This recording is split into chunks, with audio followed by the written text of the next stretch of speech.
64장 정결하게 승리.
하나님 아버지, 은혜를 감사합니다. 많은 교인들이 교회에 나와 예배로 말씀 듣게 하옵소서. 코로나 바이러스 백신이 많이 만들어져서 온 세계의 사람들 다 맞을 수 있도록 빠른 시일에 나오게 하옵소서. 교인들이 예배에 많이 나와 예전같이 교회에 빈자리가 없도록 마음문을 열어 주시옵소서. 모든 걸 주님께 맡기고 예배에 참석하도록 역사하여 주옵소서. 어린 자녀들을 마음 놓고 교회에 참석할 수 있도록 하나님 아버지, 그들이 정말 온전히 예배를 드릴 수 있도록 많이 나올 수 있도록 축복하여 주시고, 우리 교인 연약한 자에게 건강을 주시고 물질에도 어려움 없게 하옵소서. 목사님 말씀을 예언하실 때 말씀의 큰 은혜로 축복하옵시고, 사모님의 건강과 목사님 자녀들에게 하나님 아버지 은혜로 충만하게 하옵소서. 모든 교인들 마음문을 열어 교회에 나와 예배에 다 참석하는 아버지 하나님 아버지, 우리 교회가 될 수 있도록 축복하여 주시옵소서. 감사하고 예수 그리스도의 이름으로 기도합니다. 아멘.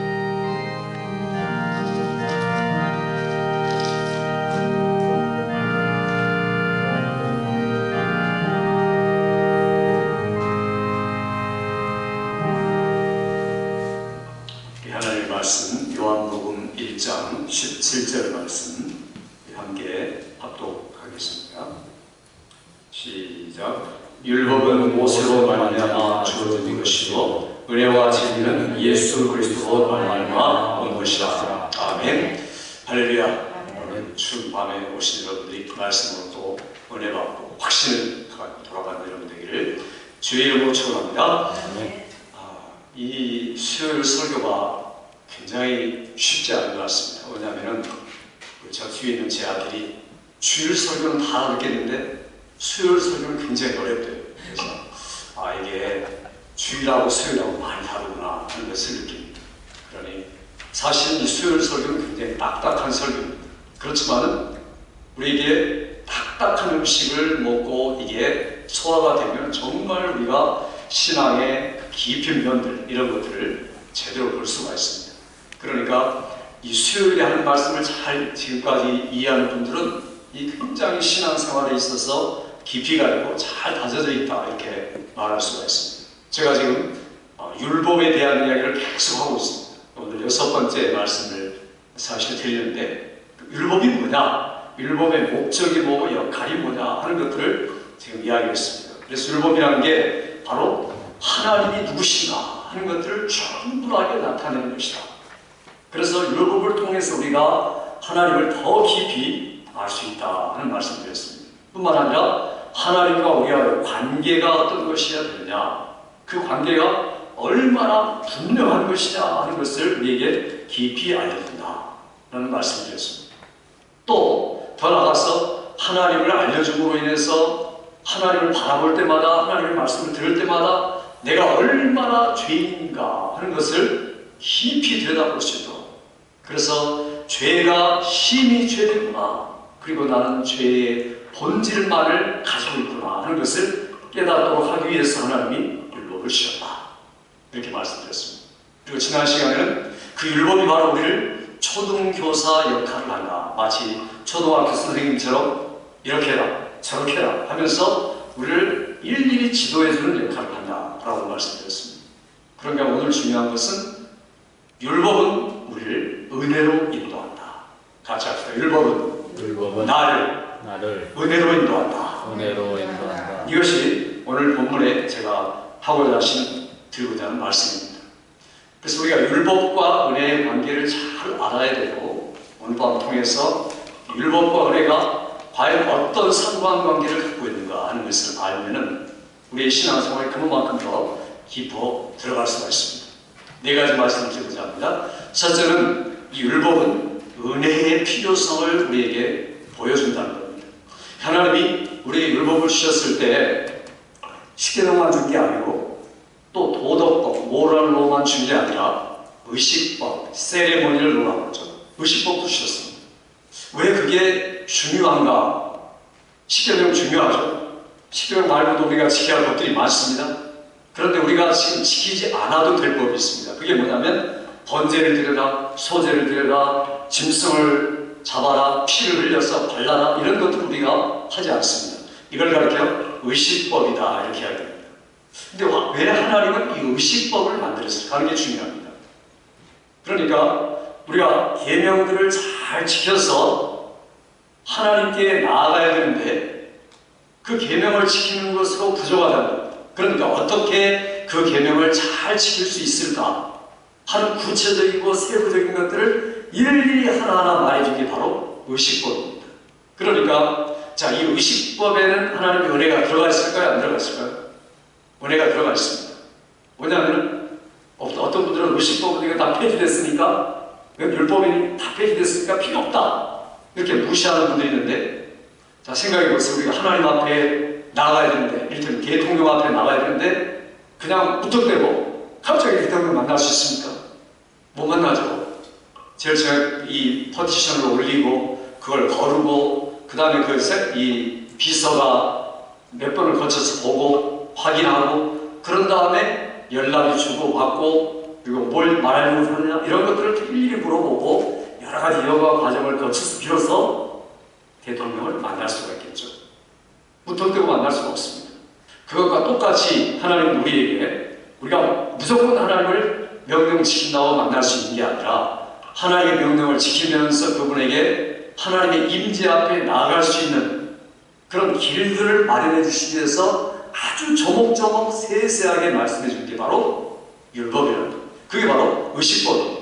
그 의식법은 예수님이 이미 다 폐지했지만 그 폐지한 완성했지만 그 안에도 하나님의 은혜가 충분하게 들어있다. 왜냐하면 우리가 하나님의 임재, 하나님의 존전에 들어가도록 하기 위해서 꼭 필요한 거기 때문에. 그러니까 하나님이 구약성경에 너 내 앞에 나와라 이렇게 말하지 않고 내 앞에 나오되 이렇게 아주 자세한 과정을 거쳐 나에게 나와라. 먼저 손을 씻고 그리고 그 소를 가지고 와서 피를 내가지고 그 피를 가지고 직접 잡지 말고 대제사장이 말을 다 듣고 그 죄를 너에게 다 말하면 그거 가지고 들어오되 피는 여기다 뿌리고 저기다 바르고 그 그러면서 차근차근 들어와서 내 앞에 나와라. 이게 바로 의식법이라는 겁니다. 그러니까 하나님이 의식법을 주셨다는 것은 하나님을 만날 수 있는 모든 길들을 완전히 열어놓았다. 그러므로 하나님의 놀라운 은혜다라고 말할 수 있습니다. 그러니까 율법에는 하나님의 은혜가 들어가 있다, 포함되어 있다. 그리고 의식법마저도 하나님의 은혜로 충만하다 그런 겁니다. 많은 분들이 잘못 이해할 때가 있습니다. 의식법은 없어진 거고 이건 율법이고 아무것도 아니다. 우리에게 남은 것은 이제 10계명만 지키면 되고 나머지 이제 중요한 명령만 지키면 된다. 이렇게 편파적으로 이해하는 분들이 있습니다. 그게 아니라 의식법 자체도 하나님의 은혜가 들어가 있다 하는 것들을 지금 말해주고 있습니다. 그러니까 사람은 왜 하필이면 짐승을 잡아야 되느냐, 왜 양의 피를 잡고 묻히고 그렇게 이스라엘 사람들에게 때로는 이런 음식 먹으라고 저런 음식 먹지 말라고 하고 정결의식을 행할 때는 어떻게 씻으라고 말하고 남자는 33일 여자는 66일 부정하게 하고 부정하게 하면 또 그만큼 기간을 두는 이런 이유가 도대체 뭐냐? 사람들이 생각합니다. 아, 이건 이스라엘 사람들에게 하나님이 주신 정결 예식이기 때문에 공중 도덕과 공헌에 필요한 것이다. 자, 이렇게 이해하는 분도 있습니다. 그래서 지금도 안식일교는요, 이건 이 의학적으로 굉장히 맞는 말이다. 그러니까 구약에 우리가 비늘이 있는 거 먹으면 괜찮은데 비늘 없는 거 먹으면 병이 생긴다. 자, 이렇게 이야기합니다. 그런 법만 이야기죠. 그러니까 이 사람들은 건강을 위해서 하나님이 주신 법이다.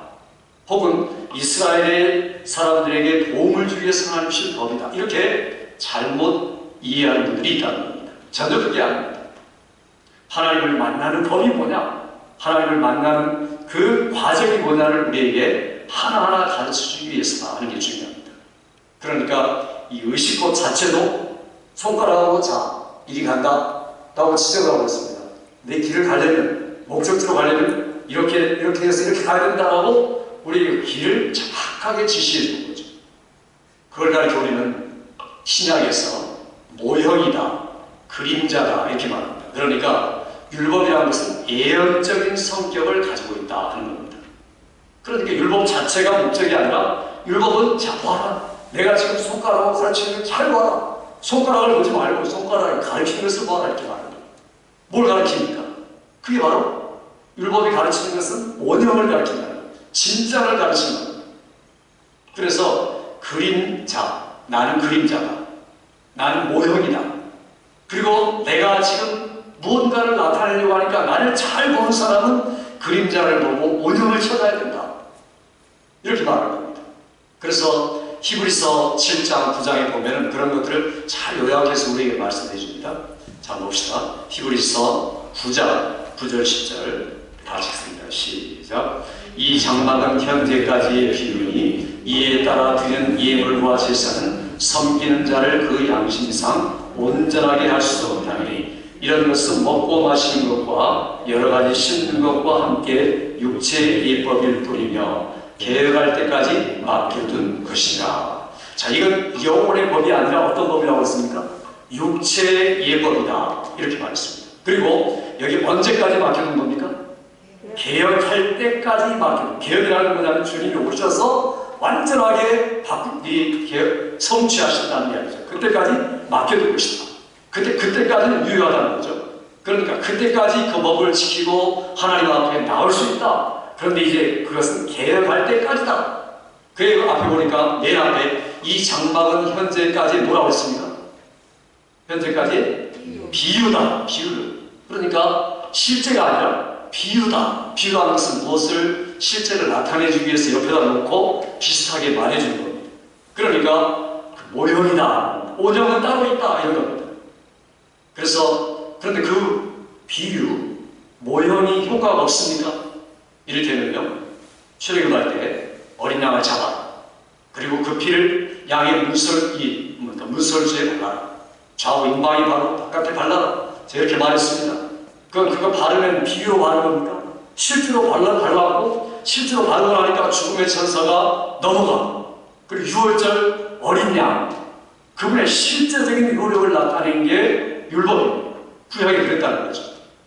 자, 그것이 비록 모형이고 비유지만 하나님은 그 비유 안에 놀라운 은혜를 주셔서 죽음의 재앙에서 새로운 삶을 주셨다. 이게 바로 하나님의 은혜다. 그런데 그것은 의식법이다.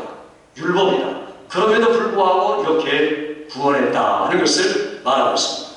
그러니까 율법에 있는 그 어린 양은 비유죠. 근데 신약성경 보면 우리 어떻습니까? 지금 요한계시록 말씀 듣고 있는데 요한계시록 예수님이 이렇게 나온 게 아니라 뭐로 나옵니까?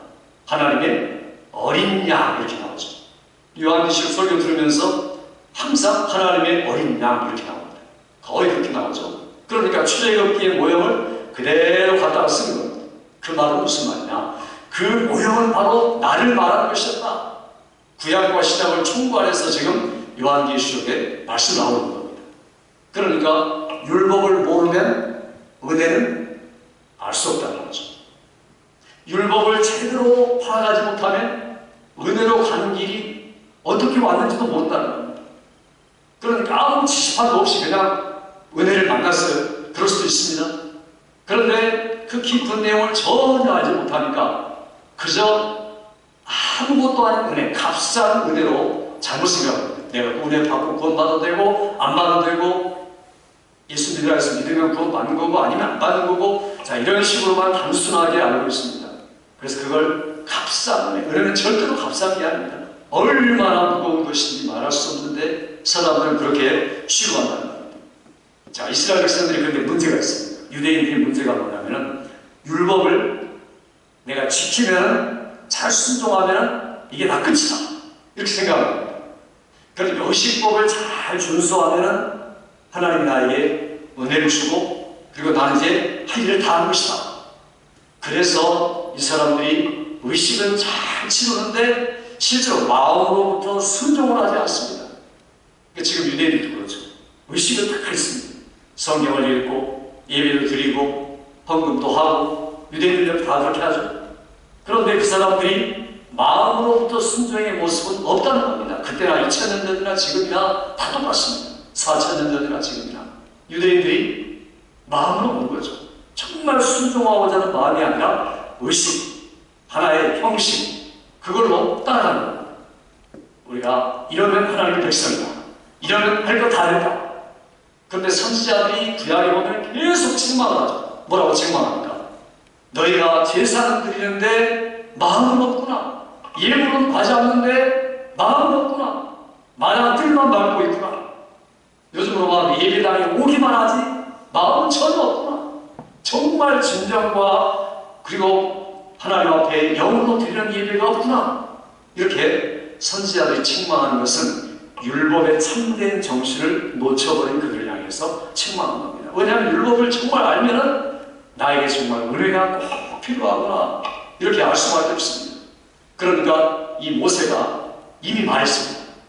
이 세대에게 방향에 모아놓고 가나안 들어가기 전에 뭐라고 말했습니까?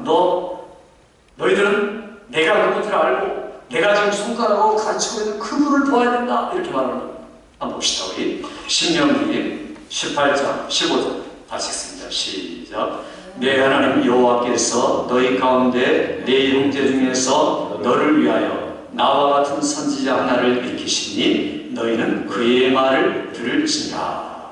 그러니까 모세가 지금 하는 말이 뭡니까? 백성들 다 모아놓고 이스라엘들을 향해서 자, 나는 하나의 선지자에 불과하다.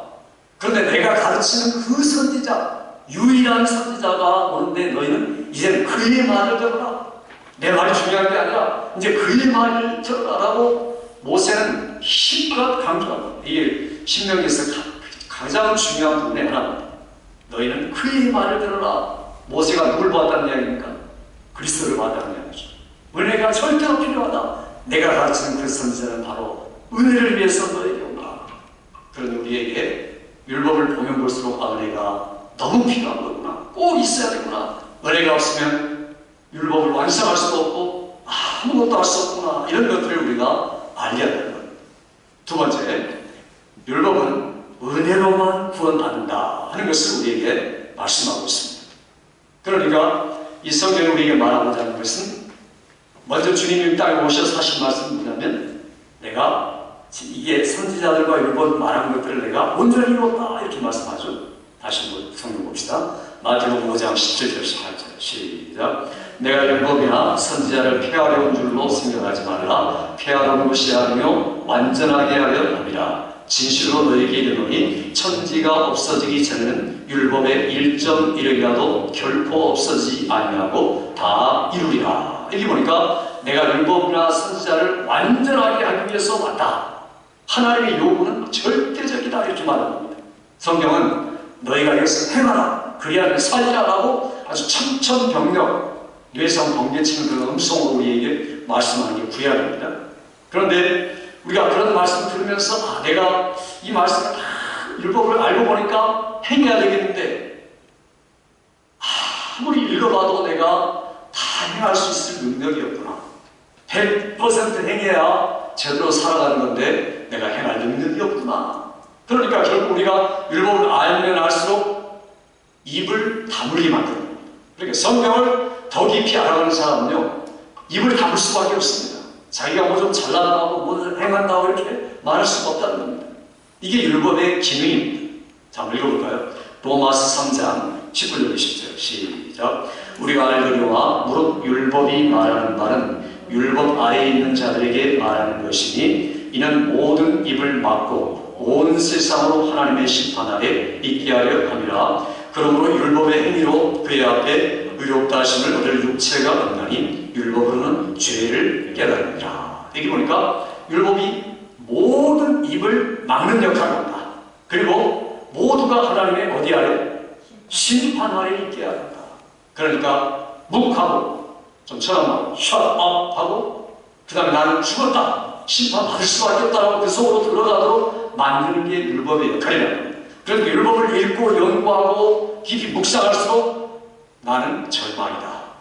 그리고 나는 심판받을 수밖에 없구나 라고 그 속으로 깊이 빠져들 수밖에 없다는 겁니다. 그러니까 매우 부정적인 역할을 하는 것 같습니다. 아닙니다. 그러므로 인해서 그가 은혜가 뭔지 구원이 뭔지 복음이 뭔지를 갈망할 수 있도록 만들어주는 게 바로 이 율법이 하는 역할이다.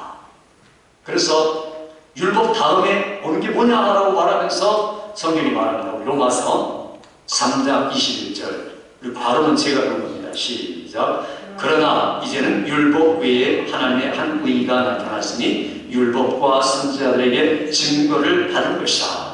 율법 말고 하나님의 한 의가 나타났다. 자, 율법을 위해서 하나님의 한 의가 나타났다. 그런데 그 의라는 게 뭐냐? 하나님의 의를 완전히 만족하게 하는 그 의가 나타났다. 그 다음 구절 보죠. 22절부터 24절 시작. 곧 예수 그리스도를 믿음으로 말미암아 모든 믿는 자에게 미치는 하나님의 의인이 차별이 없느니라. 모든 사람이 죄를 범하였음에 하나님의 영광에 이르지 못하더니 그리스도 예수 안에 있는 속량으로 말미암아 하나님의 은혜로 값없이 의롭다 하심을 얻은 자 되었느니라. 여기 보니까 이 율법은 죄사함의 필요성을 우리에게 보여주고 있습니다.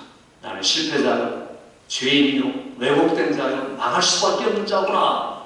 그러니까 내가 십자가 앞에 나아가야만 되는구나. 하나님 은혜가 아니면 도무지 여기서 빠져나갈 수가 없구나 라는 것을 절박하게 느끼도록 만드는 게 바로 율법이 하는 일이다. 그러니까 율법은 그래서 우리를 하나님을 생각하게 한다는 겁니다. 긍휼의 풍성하신 하나님, 그분 안에 내가 헤어나갈 길이 없구나. 교인들이 왜 정말로 제대로 믿지 못할까? 어떤 의미는 자신을 조금 의지하기 때문에 그렇습니다.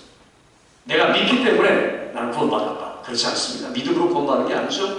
그 믿음을 하나님이 주신 겁니다. 내가 믿어서 구원받았다고 생각하니까 자기 공로가 조금 들어가는 겁니다. 그러니까 그 자신감이 생기고 그리고 조용하지 못하는 거죠. 자기 의견을 말하고 자기 주장을 말하는 이유가 뭡니까? 그게 바로 아직도 율법의 경험을 하지 못한 분들입니다. 율법이 얼마나 우리를 무능하게 하고 입을 다물게 하고 심판 아래 있게 하는 그 경험을 아직도 못하고 예수 믿고 있다. 그런 분들은 아주 경망스럽게 예수 믿을 때가 많습니다. 그러니까 은혜가 필요하지 못하는 겁니다. 유대인들이 바울사도나 예수님이 와서 은혜를 전하니까 은혜를 받아들일 수가 없었습니다. 왜냐하면 자기들하고 이방인들하고 똑같이 취급하니까 자기들 생각은 뭐냐면 그냥 하나님의 선물이고 율법을 받은 자고 그 다음에 얼마나 거룩하게 구별된 백성입니까? 이방인들은 뭡니까? 이방인은 개 취급합니다. 개. 사람도 아니고 동물이다. 개처럼 취급합니다. 그런데 이방인하고 우리하고 똑같이 믿어도 똑같다는 거예요. 복음이 그렇게 말하니까 받아들일 수가 없는 겁니다. 지금도 이 사람들이 그런 거죠. 그러니까 우리는 성민이지 하나님의 은혜가 필요한 사람이 아니다. 이렇게 주장하는 게 지금 우리 주위의 유대인들. 그러니 율법이 정말 말하는 것을 모르고 있는 사람들입니다. 율법은 반드시 은혜가 와야 되고 은혜가 와서 구원하는 법이 오게 하도록 만드는 역할이 그 목적이 바로 율법인데 율법의 껍데기는 알고 내용은 아는 것 같지만 목적도 동기도 다 잊어버립니다. 이게 얼마나 큰 문제입니까? 성경은 이방이나 유대인이나 모두 차별이 없는다. 모든 사람, 유대인 너희들도 그리고 이방인 너희들도 모든 사람이 죄를 범하였음에 하나님의 영광에 이르지 못하더니 라고 분명하게 못 박아서 말하는 거죠. 이게 바로 율법이 하는 기능이라는 겁니다. 그래서 우리가 어떤 사람이었냐? 과거에 우리가 세상 풍조를 따르는 사람이었다. 과거에 우리가 마귀의 지배를 받는 사람이었다. 그런데 우리가 이런 진노의 자녀, 지옥과 진노의 자녀가 되게 마땅한 자녀다. 이걸 알게 하는 것이 율법이라는 겁니다. 우리 성경 읽어볼까요? 에베소 2장 3절 같이 읽습니다. 시작. 전에도 우리도 다 그 가운데서 우리 육체의 욕심을 따라 지내며 육체와 마음이 원하는 것을 하여 다른 이들과 같이 본질상 진노의 자녀이었더니 지금도 사실 모든 사람들이 이런 상태에 있다는 겁니다. 육체와 마음이 원하는 것을 하고 있는 사람들. 그러니까 우리 마음에 우라가 치밀고 분노가 치민 것은 그 사람이 지금 육체를 따라가고 있고 그 마음의 악한 본성을 따라가고 있는 겁니다. 내가 만약 사람 때문에 잠을 설치고 있다면 아직도 욕심의 지배, 그 욕심의 통제를 받고 있는 겁니다. 성령의 인도를 받는 게 아니라 내 욕심, 내가 원하는 것, 그걸 못하니까 답답해서 잠도 못 자고 우라가 치밀고 분노가 치밀고 이러는 거죠. 그러니까 그건 다른 사람에게도 문제가 있지만 자기에게도 심각한 문제가 있는 겁니다. 우리는요 다 죽은 자들입니다. 허물과 죄로 성경에 죽었다 이렇게 말하죠. 병들었다고 말하지 않습니다. 우리는 죽었다. 그러니까 내가 믿을 수 있어서 하나님 은혜 받고 구원받았다는 것은 거짓말이죠.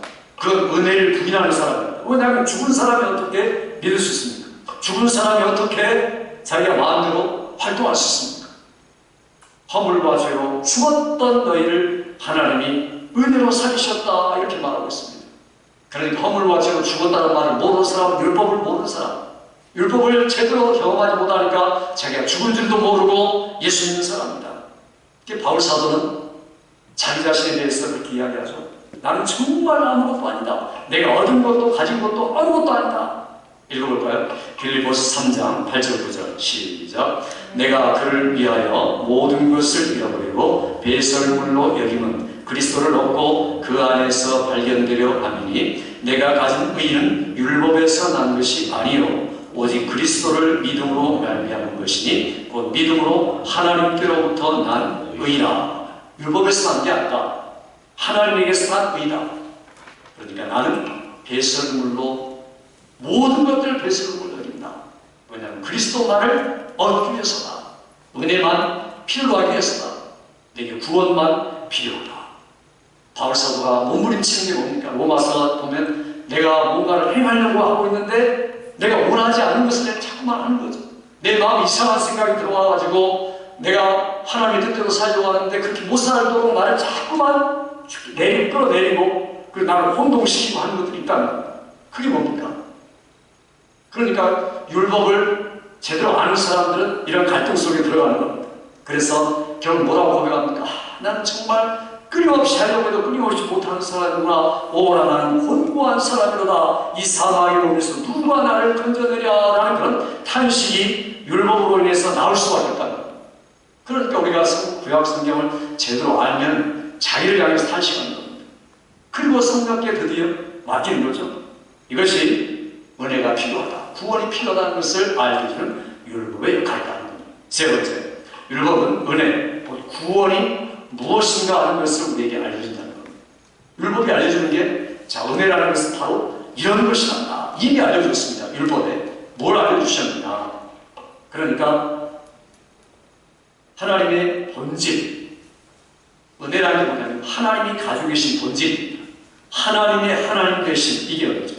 하나님이 어떤 하나님입니까? 긍휼에 풍성하신 하나님. 성경에 그 큰 사랑을 우리에게 보여주신 하나님. 이게 바로 하나님이 가지고 계신 본질입니다. 그러니까 은혜라는 것은 하나님이 태초부터 영원전에 가지셨던 하나님의 성품, 하나님의 본질 자체가 바로 은혜라는 거예요.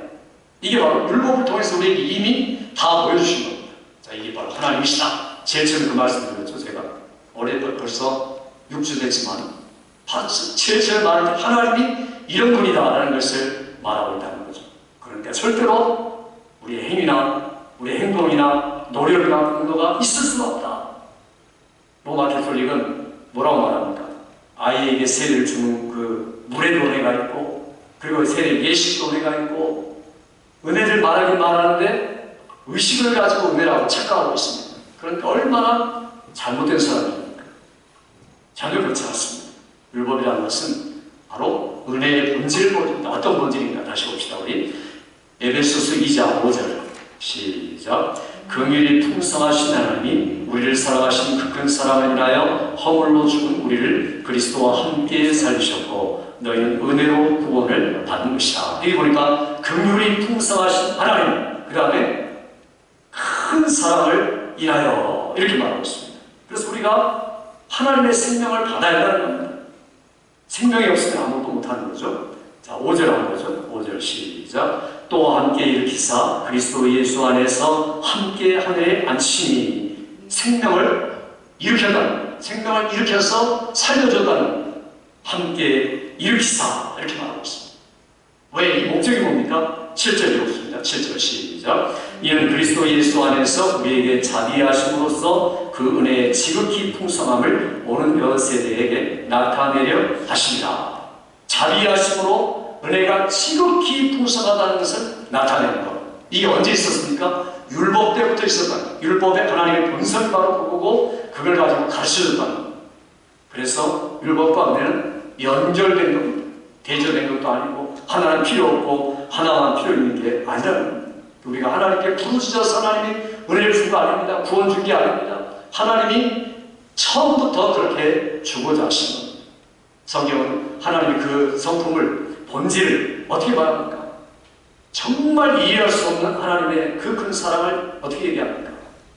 성경은 우리가 연약할 때, 가장 연약할 때에 성경의 언약한 대로 경건하지 않은 우리를 위해서 그리스도께서 죽었다.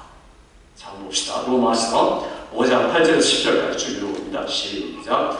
우리가 아직 죄인 되었을 때 그리스도께서 우리를 위하여 죽으심으로 하나님께서 우리에게 대한 자기의 사랑을 확증하셨느니라. 그러면 이제 우리가 그의 피로 말미암아 의롭다 하심을 받았으니 더욱 그로 말미암아 진노하심에서 구원을 받을 것이니 곧 우리가 원수 되었을 때 그의 아들의 죽으심으로 말미암아 하나님과 화목하게 되었은즉 화목하게 된 자로서는 더욱 그의 선하심으로 말미암아 구원을 받을 것이냐. 이렇게 보니까 우리가 아직 죄인 되었을 때, 연약할 때, 죄인 되었을 때, 원수 되었을 때 마저도 그 큰 사랑으로 우리를 인도하셨다. 그 큰 사랑이 어디 있냐? 율법에 이미 말하고 있었다. 그러니까 율법은 하나님이 이런 분이다라는 은혜를 바로 가르치고 있었다는 겁니다. 그러니까 하나님이 모든 일을 다 하셨다. 소망도 없고 죽을 수밖에 없는 모든 일을 하나님은 완벽하게 다 해주셨다. 그래서 우리에게 율법이 필요한 겁니다. 마지막으로 네 번째, 율법은 그리스도 예수 안에 있는 은혜가 무슨 일을 해줘야 할지를 보여준다. 자, 율법이 말하는 것은 한마디로 죄사함이죠. 복음입니다. 이게 전부입니까?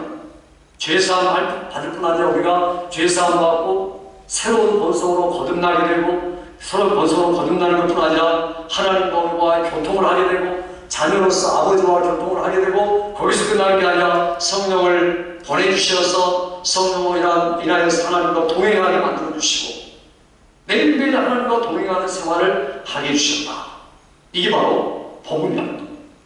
그러니까 은혜가 할 수 있는 일을 이제 율법이 우리에게 보여주면서, 율법이 하는 게 뭐냐면 그러므로 능력이 결국에는 능력이 없으면 아무것도 할 수 없다. 그러니까 내게 능력이 필요하구나. 내가 순종하려고 하고 내가 믿음으로 살려고 하고 예를 쓰는데도 안 되는 거. 왜 안 됩니까? 성령의 그 능력이 내게 임하지 않았기 때문이다. 그러니까 율법은 그래 너는 할 수 없어. 결국에는 성령의 능력이 필요한 거야. 여기까지를 사실은 우리에게 말하고 있는 겁니다. 그러니까 그 능력이 있으면 비로소 그때부터 율법을 행할 수 있다는 겁니다. 그러니까 성령으로 충만한 사람은 다시 구약으로 돌아가서 율법을 순종하는, 율법이 기쁨이 되는 겁니다. 율법이 제대로 역할을 하는 겁니다. 그러니까 구약도 신약도 은혜가 아니고 동일한 하나님의 말씀이 되는 겁니다. 그때부터는 성경이 그렇게 말합니다.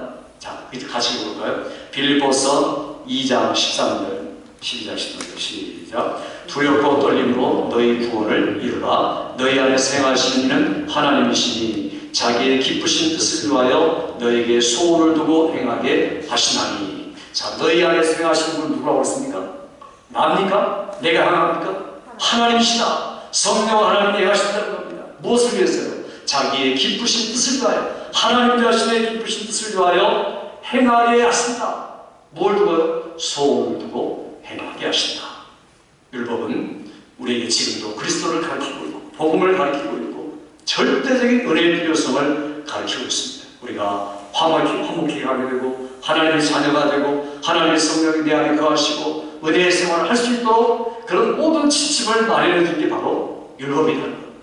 그러니까 얼마나 중요한 겁니까? 오늘 율법은 모세로 말미암아 주어진 것이요 그가 가리키는 것은 바로 은혜와 진리인데 그분이 바로 예수 그리스도다. 그래서 우리가 전적으로 하나님의 은혜에 의지해서 신앙생활을 갖도록 하는 게 하나님의 역사다. 우리 마지막에 한번 같이 보죠. 율법은 우리를 은혜로 인도하는 표지판이다. 그 밑에 시작. 율법은 그리스도 예수 안에 있는 하나님의 은혜, 그 은혜의 선물이 무엇인지 보여준다. 하나님께 영광을 돌리자. 율법과 은혜로서 완전한 복음을 주신 하나님께 감사하고 성령으로 하나님의 뜻을 이루는 삶이 되자. 아멘. 우리가 이와 같이 하나님의 말씀을 통하여서 더 깊이 율법과 은혜의 관계, 율법을 깊이 알아서 은혜가 더 깊어지고 율법을 깊이 알아갈수록 성령의 능력을 더욱 받아서 순종한 자며 영광 있는 자 되기를 주의 이름으로 축원합니다. 기도하십시다. 아버지 하나님, 이 시간에 사랑하는 성도들이 어려운 말씀이지만 율법과 은혜의 관계 또한 우리에게 율법을 통하여서 많은 것들을 가르치신 주님, 우리의 죄의 문제를 깊이 깨닫게 하시고 죄사함과 복음과 구원과 성령 충만까지 인도하시기 위해서 주신 말씀을 깊이 깨닫고서 더욱더 하나님의 뜻을 이루는 삶, 율법과 은혜로 우리에게 완전한 복음을 주신 하나님께 감사하고 영광 돌리는 우리의 모든 삶들로 연말에 감사로 충만한 우리의 삶들로 은혜 베푸시고 또 주께서 이러한 모든 질병과 자연재로부터 우리를 막아주시며 하나님께 우리를 온전히 쓰임받는 사람, 예배에 충만하게 회복되는 사람, 그리하여 하나님의 나라와 교회를 위하여 더욱 힘있게 쓰임받는 일꾼들 되게 부족함이 없도록 채워주시기 원하옵고 예수님의 이름으로 기도하옵나이다. 아멘.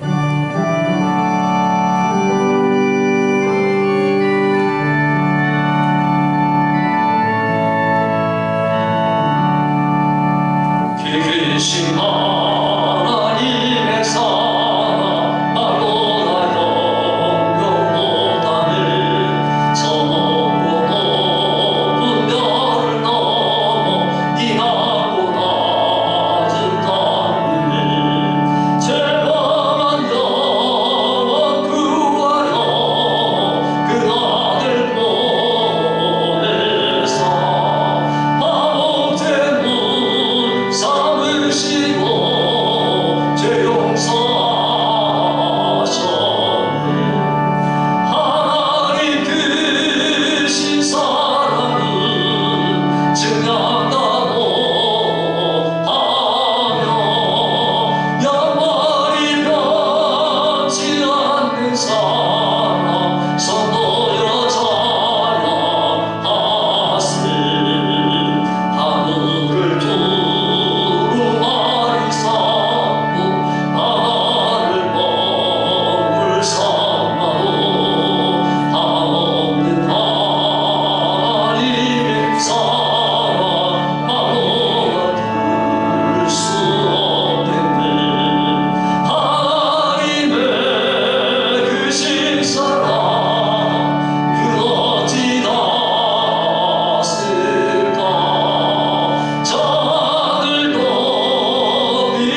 아버지 하나님의 영원 무궁하신 사랑하심과 성령의 교통교대 충만케 하시는 역사가 오늘 또 율법 우리를 은혜로 인도한다는 말씀을 듣고서 더 깊은 율법과 더 충만한 은혜를 체험하며 이 땅을 이기고 나를 이기고 마귀를 이기는 죄를 이기는 삶을 살기로 다짐하는 사랑하는 성도들과 우리 교회 지체들과 선교사님들과 우리가 사는 이 땅 위에 지금으로부터 영원토록 함께 있을지어다. 아멘.